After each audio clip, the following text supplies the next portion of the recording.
Baik, selamat pagi.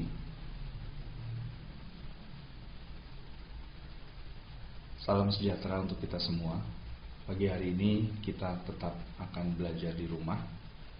Hari ini kita akan mempelajari tentang bela negara dalam konteks Negara Kesatuan Republik Indonesia. Tentu kita bisa melihat di dalam buku pedoman kita, di dalam buku pendidikan kewarganegaraan. Di situ kita bisa melihat bahwa tujuan pembelajaran daripada materi kita pada hari ini adalah untuk menganalisis hakikat upaya pembelaan negara dalam kehidupan bermasyarakat, berbangsa dan bernegara. Kemudian yang kedua, menghargai perjuangan para pejuang bangsa dalam mempertahankan Negara Kesatuan Republik Indonesia. Yang ketiga, memahami ancaman yang ada atau yang bisa hadir terhadap keutuhan Negara Kesatuan Republik Indonesia. Nah, untuk itu maka hari ini saya minta semuanya kita tetap pada posisi yang baik. Kita konsentrasi, kita fokus, kita buang pemikiran kita yang di luar dari konteks pendidikan kewarganegaraan. Biarkan kita bisa melihat sejauh mana pemahaman kita sebagai warga bangsa dalam menyikapi berbagai permasalahan yang bisa saja terjadi tanpa kita duga-duga. Untuk itu maka kali ini saya akan memfokuskan pada sub materi di mana saya mengambil judul Perkembangan Pelaksanaan Penyelenggaraan Negara.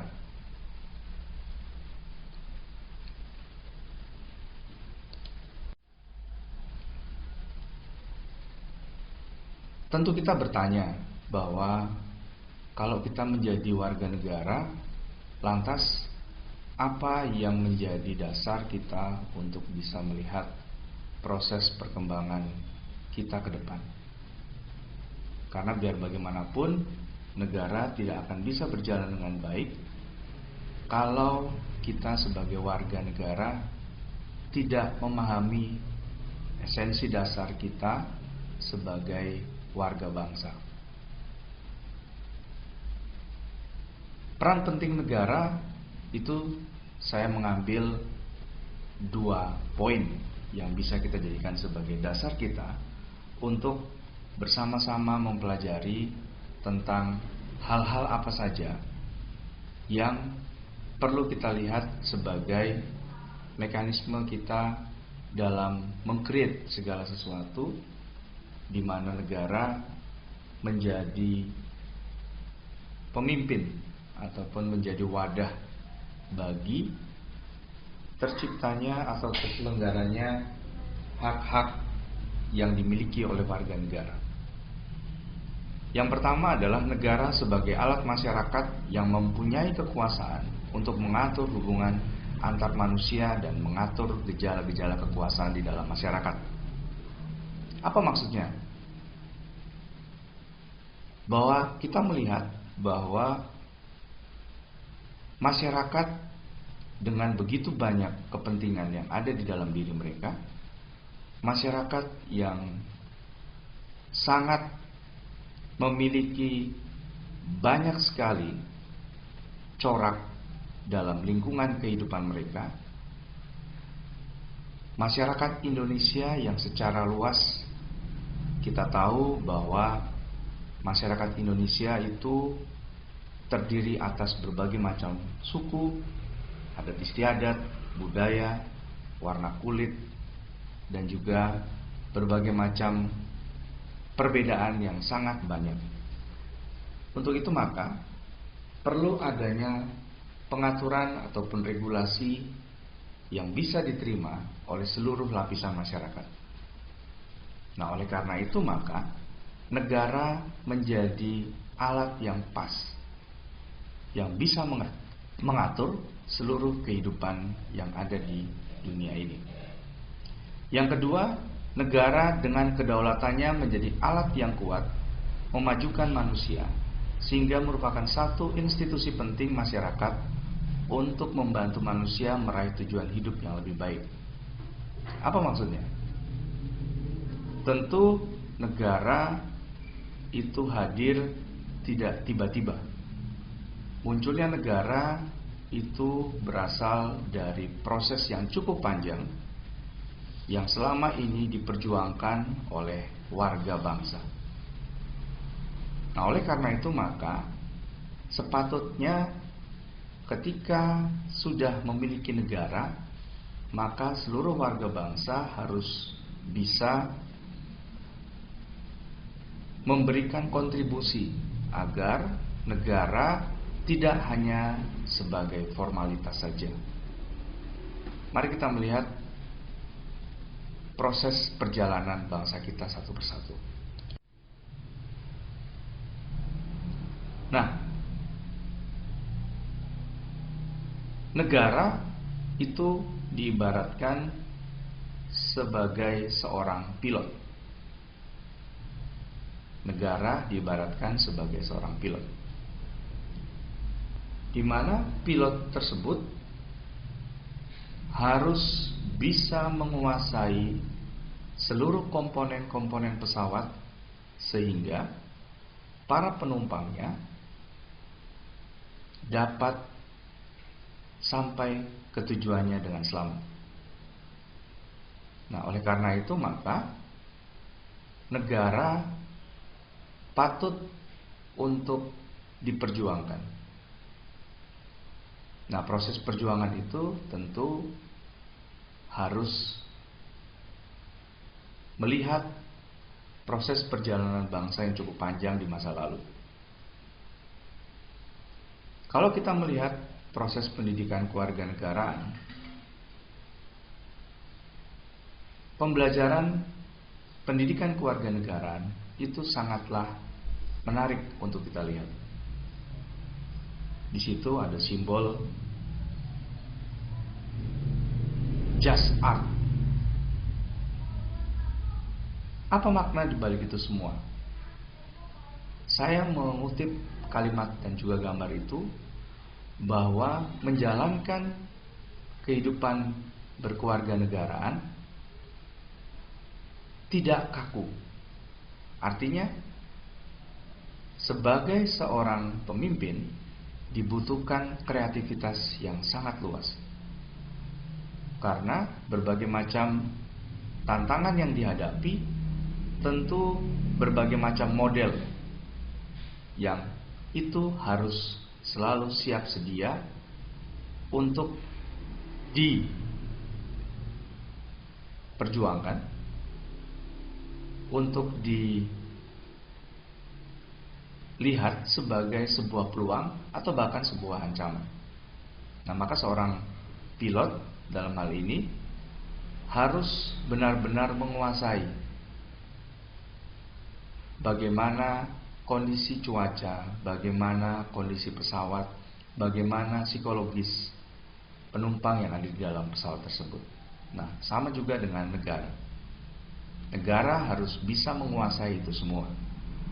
Baik itu dari karakter masyarakat, baik itu juga dari tradisi masyarakat, baik itu juga dari kebiasaan-kebiasaan yang terjadi di dalam kehidupan masyarakat.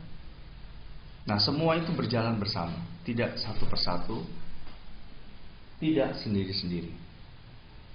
Nah, oleh karena itu maka negara diperkuat dengan adanya peraturan-peraturan yang bisa membatasi ruang gerak daripada seluruh keinginan-keinginan yang dimiliki oleh masyarakat dengan berbagai macam latar belakang yang ada dalam diri mereka.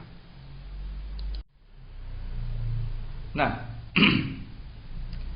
oleh karena itu maka makna bela negara bisa kita lihat sebagai sebuah sikap dan perilaku serta tindakan warga negara yang dijiwai oleh kecintaannya kepada negara kesatuan Republik Indonesia yang berdasarkan Pancasila dan Undang-Undang Dasar Negara Republik Indonesia tahun 1945. Nah, di awal tadi kita sudah melihat berbagai macam contoh ataupun ciri-ciri bagaimana negara menghadapi segala situasi yang muncul di dalam kehidupan di dalam masyarakat.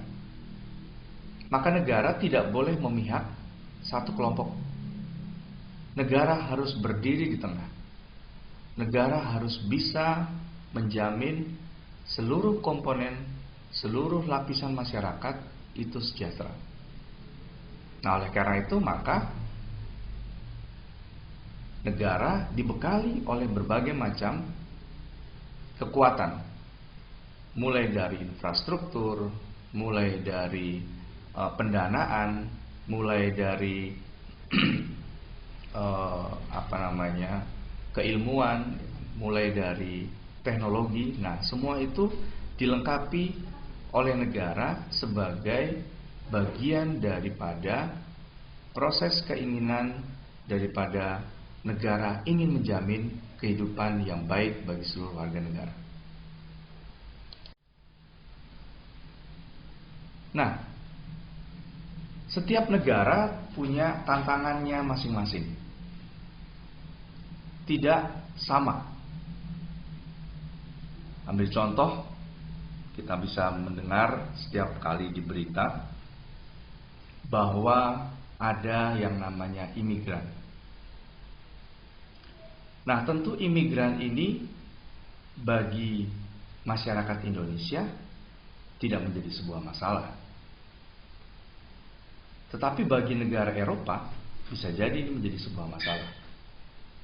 Karena apa? Karena para imigran ini hadir di sebuah negara yang memiliki luas wilayah yang tidak sebesar Indonesia. Ada keterbatasan-keterbatasan sumber daya alam, sehingga kemudian mengancam daripada proses kehidupan dalam tatanan sosial masyarakat mereka sehari-hari. Australia contohnya. Australia sangat ketakutan kalau para imigran-imigran ini datang ke Australia. Sebab wilayah mereka terbatas. Sumber daya alam mereka juga terbatas. Ini sesuatu contoh yang bisa kita lihat dari kasat mata saja. Oleh karena itu, maka Australia membutuhkan negara lain untuk bisa meminimalisir agar para imigran-imigran ini tidak datang ke Australia untuk mencari suaka politik. Nah, oleh karena itu maka penting untuk kita lihat bahwa keadaan geografis suatu negara sangat menentukan kesejahteraan dari warga bangsanya. Nah, ini sebagai sebuah contoh yang menarik untuk bisa kita kaji sambil kemudian kita merenungkan di tengah kondisi kita yang saat ini memprihatinkan, di tengah kondisi kita saat ini menghadapi virus yang sangat cukup berbahaya. Nah, oleh karena itu maka kita bisa melihat itu secara jernih.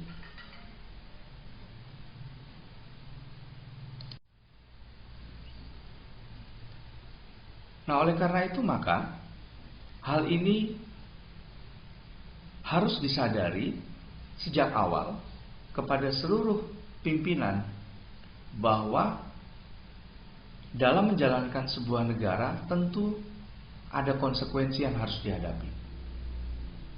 Maka tidak menutup kemungkinan mereka pun harus juga bisa menerima kritik dan saran.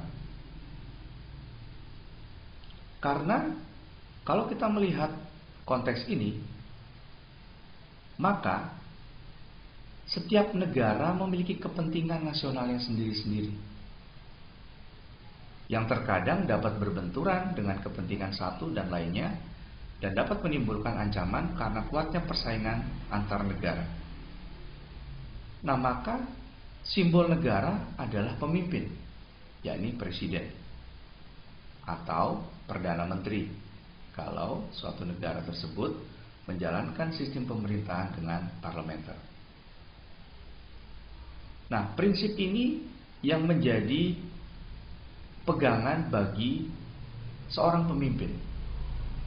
Maka menjadi seorang pemimpin hendaknya harus menguasai seluruh wawasan, menguasai seluruh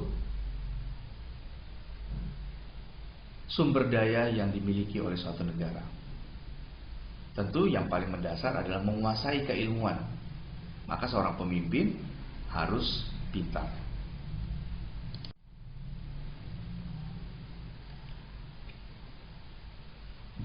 Nah, tentu negara tidak bisa berjalan hanya diandalkan satu pihak saja. Negara bisa berjalan dengan baik apabila adanya kerjasama antar warga bangsa. Oleh karena itu maka penting untuk kita lihat bahwa proses dalam menjalankan negara itu ke depan bisa baik atau buruk, itu semua tergantung dari kerjasama antar warga bangsa. Nah, oleh karena itu maka di dalam Undang-Undang Nomor 3 Tahun 2002 jelas di situ diputuskan pada satu poin yang pertama, yaitu bahwa ada prinsip dalam penyelenggaraan negara. Yang pertama adalah bangsa Indonesia berhak dan wajib membela negara. Nah, apa maksudnya? Wajib untuk membela negara. Nah, maksudnya adalah bahwa kemerdekaan dan kedaulatan negara itu harus mutlak diperjuangkan. Karena disitulah munculnya keselamatan segenap bangsa dari segala ancaman, tantangan, ataupun hambatan.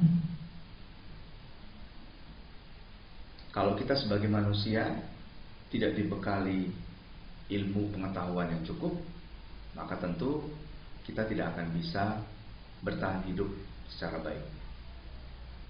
Kalau manusia tidak memiliki pakaian misalkan, tentu kita juga tidak akan percaya diri ketika berhadapan dengan orang lain. Maka manusia membutuhkan pakaian.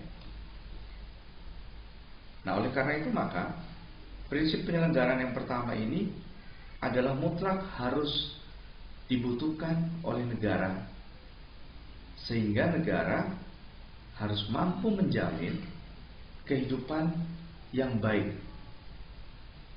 Tentu menjamin kehidupan yang baik itu tidak hanya dari satu dimensi saja, tetapi harus dari berbagai macam dimensi. Negara harus menjamin yang namanya kebutuhan hidup masyarakatnya. Negara harus menjamin yang namanya kesehatan. Bagaimana negara bisa berjalan dengan baik kalau kemudian kesehatan yang ada pada warganya itu tidak baik. Yang berikutnya adalah bahwa negara juga harus menjamin pendidikan yang baik. Karena apapun juga, pendidikan yang baik itu adalah kunci daripada proses penyelenggaraan negara yang bisa berjalan dengan baik. Karena negara tidak bisa hanya mengandalkan doa saja. Negara harus dipimpin oleh seseorang yang memiliki kapasitas, kualitas, dan kapabilitas.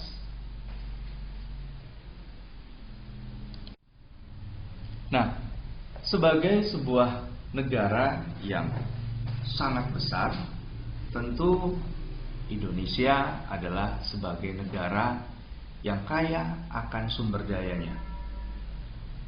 negara yang kaya akan sumber dayanya ini tentu memiliki berbagai macam nilai yang kuat sehingga negara bisa bertahan sampai detik ini. Kalau kita melihat perjuangan kemerdekaan di masa lalu, bahwa perjuangan kemerdekaan tentunya diraih dengan perjuangan yang luar biasa demi mewujudkan sebuah kehidupan yang lebih baik. Nah, berbagai macam peristiwa di masa lalu sudah kita pelajari bersama. Ketika kita bisa melihat adanya masa kebangkitan nasional tahun 1908. Bagaimana seluruh warga bangsa berupaya untuk keluar dari masa-masa sulit mereka. Yang kedua adalah masa Kongres Pemuda tahun 1928. Bahwa pada masa itu kita melihat bahwa seluruh komponen bangsa bersatu, khususnya orang muda, yang berpikir secara kuat bagaimana membawa sebuah bangsa menuju ke arah yang lebih baik. Yang ketiga adalah masa kemerdekaan tahun 1945. Nah, proses perjuangan bangsa Indonesia yang cukup panjang ini memberikan sebuah keyakinan kepada kita semua bahwa perjuangan bangsa Indonesia di masa lalu itu sangat-sangat luar biasa.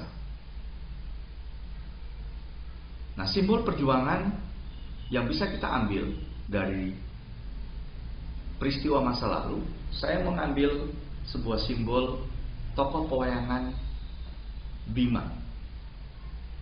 Tokoh Bima ini adalah tokoh yang digambarkan sebagai seorang sosok yang pemberani, temperamental, namun semua orang derajatnya dianggap sama. Nah, sama dari proses perjuangan bangsa Indonesia di masa lalu. Perjuangan Indonesia di masa lalu, tokoh-tokoh bangsa tidak lagi memusingkan bahwa dia berasal dari daerah mana. Apakah Jawa, apakah Sumatera, apakah dari Bali, ataukah dari Nusa Tenggara. Mereka juga tidak memperjuangkan apakah mereka berpendidikan, ataukah mereka lulusan sebuah institusi sekolah yang cukup bonafit. Mereka tidak tidak mempermasalahkan masalah itu. Yang mereka lakukan adalah bagaimana hak-hak mereka sebagai warga, sebagai manusia, itu akan mereka bisa dapatkan sesuai dengan nilai-nilai hakiki. Karena perjuangan di masa lalu yang diperjuangkan adalah bagaimana mereka keluar dari ketertindasan yang selama ini mereka rasakan.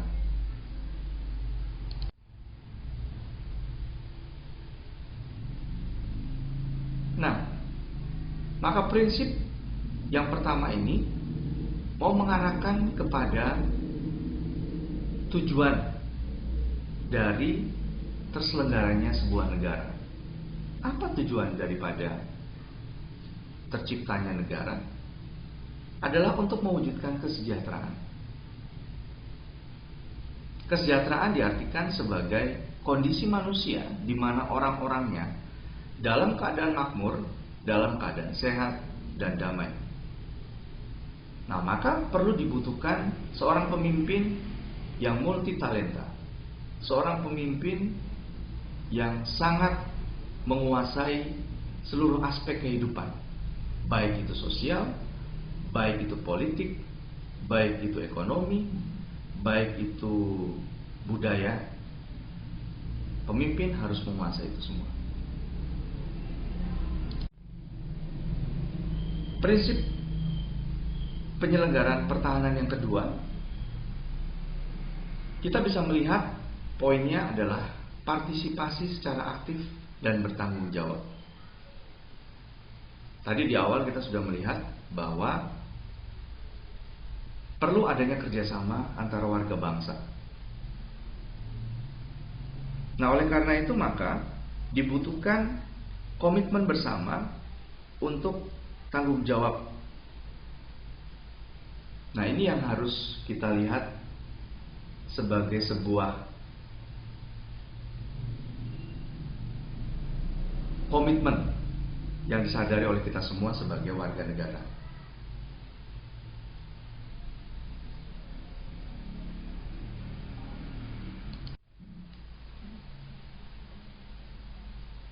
Perjuangan kemerdekaan di masa lalu sebagai sebuah gambaran kita bahwa tanpa adanya komitmen tentu tidak mungkin tercipta sebuah negara yang namanya Indonesia. Maka perjuangan kemerdekaan itu kita bisa belajar dari sejarah masa lalu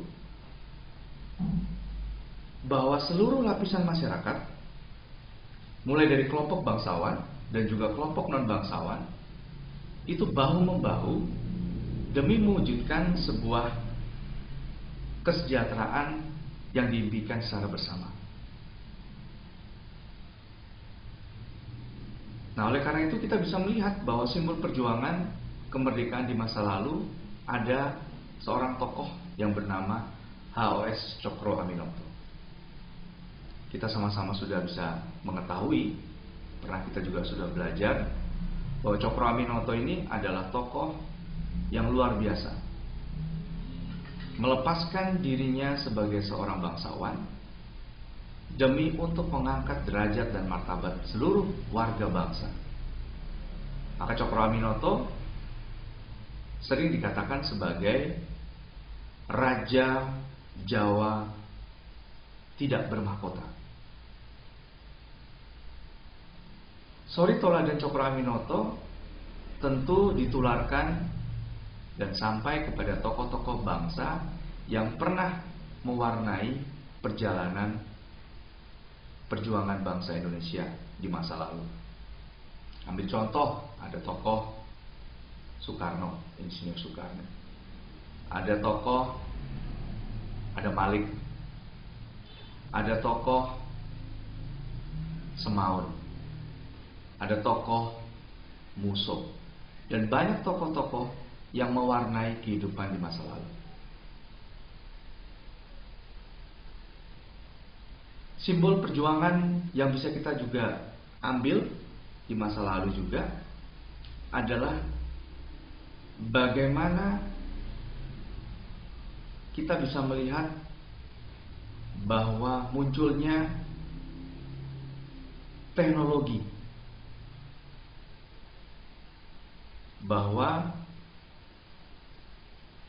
beberapa tokoh memiliki pengalaman memanfaatkan teknologi yang dimiliki oleh Belanda, lalu kemudian mereka belajar dan juga mereka berupaya dengan keras untuk bisa sama-sama mensejahterakan kehidupan bangsanya.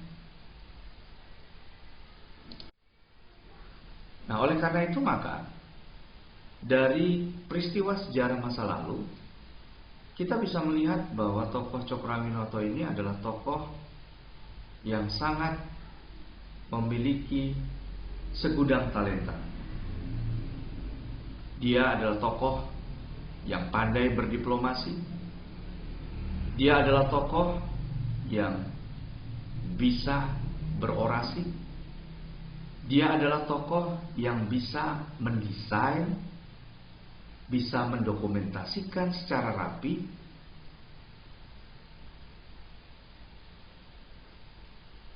bangunan-bangunan di masa lalu. Cokroaminoto juga bisa menulis. Cokroaminoto juga bisa mengelola keuangan dengan baik. Nah, oleh karena itu seorang pemimpin dibutuhkan bukan hanya pintar, tetapi juga seorang pemimpin dibutuhkan untuk cerdas. Karena kecerdasan itu melebihi dari segalanya. Karena kecerdasan itu sangat dibutuhkan dalam kehidupan sosial masyarakat yang setiap harinya selalu mengkreasikan dirinya, selalu berinovasi. Nah, di balik inovasi-inovasi tersebut tentu ada kepentingan-kepentingan. Nah, maka seorang pemimpin harus pandai melihat kepentingan-kepentingan di balik objek-objek yang terlihat secara kasat mata ini. Berikutnya kita melihat juga prinsip penyelenggaraan pertahanan negara. Yang ketiga adalah mencintai kemerdekaan dan kedaulatan. Nah, mencintai kemerdekaan dan kedaulatan ini tentu harus dibutuhkan proses. Yang pertama adalah melihat secara langsung bagaimana perjuangan kemerdekaan di masa lalu. Perjuangan kemerdekaan tidak saja hanya bersifat untuk nasional, tetapi juga untuk internasional.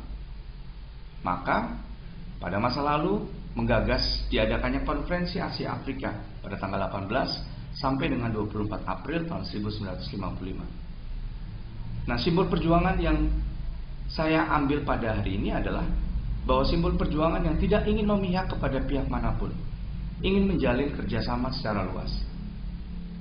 Nah, ini adalah sebagai sebuah rekam sejarah di masa lalu yang cukup bisa kita jadikan sebagai cermin bahwa perjuangan bangsa Indonesia tidak hanya untuk kepentingan dirinya saja, tetapi juga untuk kepentingan orang lain. Berikutnya, kita melihat bahwa pada akhirnya di masa lalu tercipta adanya sebuah peristiwa yang mau memberikan sebuah pencerahan kepada kita semua bahwa kekerasan itu tidak menyelesaikan sebuah permasalahan. Oleh karena itu, maka untuk menciptakan suasana yang harmonis, maka Indonesia mengambil jalan untuk melakukan proses politik mereka dengan cara menyelenggarakan konferensi Asia Afrika. Tentu dengan tujuan yang pertama adalah memajukan kerjasama antar bangsa Asia Afrika untuk mengembangkan kepentingan bersama, persahabatan, dan hubungan bertetangga yang baik. Yang kedua adalah mempertimbangkan masalah-masalah seperti kedaulatan nasional, rasialisme, kolonialisme, sosial, ekonomi, dan budaya. Yang ketiga adalah meninjau kedudukan Asia serta rakyatnya di dunia, serta sumbangan bagi perdamaian dunia. Nah, kita bisa melihat poin yang ketiga ini bahwa pada akhirnya memang prinsip dalam penyelenggaraan negara adalah bangsa Indonesia cinta perdamaian. Yang keempat, kita bisa melihat bahwa prinsip pertahanan yang keempat menekankan bahwa bentuk penjajahan itu harus dihapuskan. Oleh karena itu, maka dalam situasi yang cukup besar ini, kita harus melihat bahwa bentuk perjuangan di mana menciptakan yang namanya menentang bentuk penjajahan ini adalah sebagai upaya yang harus dibawa ke dalam suasana batin yang cukup mendalam. Apa itu? Bahwa penjajahan di masa lalu dengan sistem Rodi, Romusa, dan kultur Stelsel itu adalah bentuk daripada proses yang tidak bisa dipertanggungjawabkan karena mencederai nilai-nilai kemanusiaan. Manusia tidak memiliki harga diri. Manusia sama seperti hewan pada masa itu, sehingga ini harus dihapuskan. Nah, oleh karena itu maka pentingnya yang namanya proses sistem yang harus kuat, bahwa di masa lalu kita belajar bahwa Indonesia memiliki prinsip politik bebas aktif. Artinya bahwa politik bebas aktif ini dimaksudkan agar Indonesia bisa bergaul dengan seluruh negara tanpa membeda-bedakan. Nah, oleh karena itu maka muncul adanya kebijakan yang pada akhirnya bisa serta-merta membawa Indonesia sebagai negara yang merdeka dan berdaulat, yakni sistem nasionalisasi. Nasionalisasi merupakan suatu proses untuk pemulihan perekonomian Indonesia. Pemulihan perekonomian ini dapat dilakukan dengan cara merubah sistem perekonomian Indonesia yang sejak tahun 1950 yang telah menggunakan sistem perekonomian kolonial menjadi perekonomian nasional. Kondisi seperti itu dapat diwujudkan dengan melakukan perubahan status perusahaan-perusahaan milik Belanda menjadi hak milik bangsa Indonesia sepenuhnya. Hal ini dikarenakan bahwa perusahaan-perusahaan tersebut memberikan kontribusi besar terhadap kemajuan perekonomian Indonesia. Proses nasionalisasi terjadi sejak tahun 1951, yaitu pada tahun 1951 sampai dengan 55. Pemerintah telah merencanakan untuk menasionalisasi perusahaan-perusahaan Belanda dan membentuk pusat-pusat penjualan gula Indonesia, pedagang gula tangan pertama.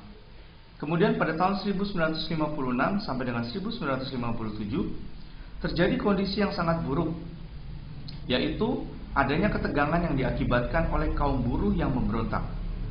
Agar nasionalisasi segera dilakukan dengan cara melakukan aksi mogok 24 jam. Salah satu cara yang paling fenomenal dan yang paling fundamental adalah mengambil alih semua perusahaan gula milik asing pada bulan Desember tahun 57. Namun baru tahun 1958 pemerintah telah mengundang-undangkan secara sah. Perkembangan perusahaan setelah dinasionalisasi mengalami perubahan manajemen. Pada setiap tahunnya mengalami penurunan dalam produksinya. Namun di sisi lain, dengan adanya nasionalisasi, kehidupan masyarakat setempat mengalami kemajuan karena adanya banyak lapangan pekerjaan akibat ditinggalnya para pegawai Belanda. Ini fenomenal. Prinsip penyelenggaraan yang berikutnya adalah bentuk pertahanan semesta. Nah, bentuk pertahanan semesta ini, kalau kita melihat di masa lalu bahwa perjuangan kemerdekaan itu diawali dari masyarakat. Kita bisa melihat bahwa simbol perjuangan yang apa adanya di masa lalu, yang paling penting tekad bulat mereka untuk keluar dari sistem penjajahan.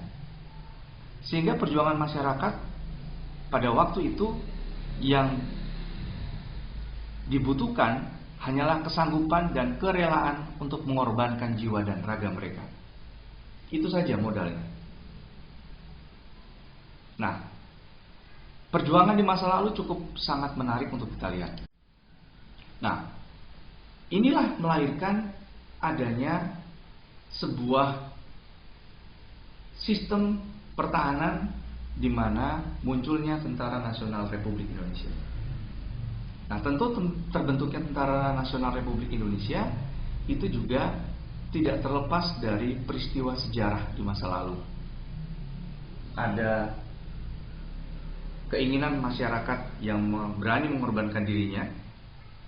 Kemudian dibentuk sebuah organisasi yang namanya Badan Keamanan Rakyat. Kemudian berubah menjadi Tentara Keamanan Rakyat dan pada akhirnya kemudian menjadi Tentara Nasional Republik Indonesia.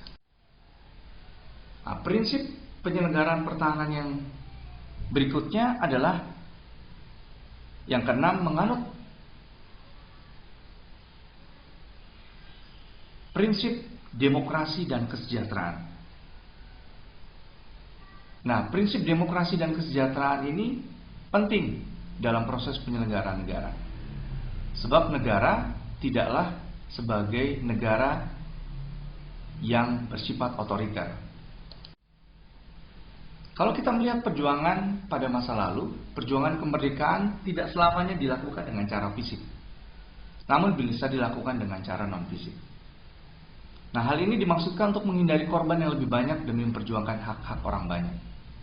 Nah, kalau kita melihat tokoh bangsa pada waktu itu berjuang, maka kita bisa melihat bahwa di antara mereka ada sebuah prinsip saling memahami dan saling mengerti. Sebab pengertian itu menjadi sesuatu modal dasar supaya apa? Supaya mereka bisa keluar dari sistem penjajahan yang selama ini dibelenggu oleh bangsa Belanda yang cukup lama menjajah di Indonesia. Maka simbol perjuangannya, kalau kita bisa melihat bahwa simbol perjuangannya mengalah untuk menang. Sebab kalau kemudian yang diunggulkan adalah sistem egois mereka, maka sistem negara akan menjadi tidak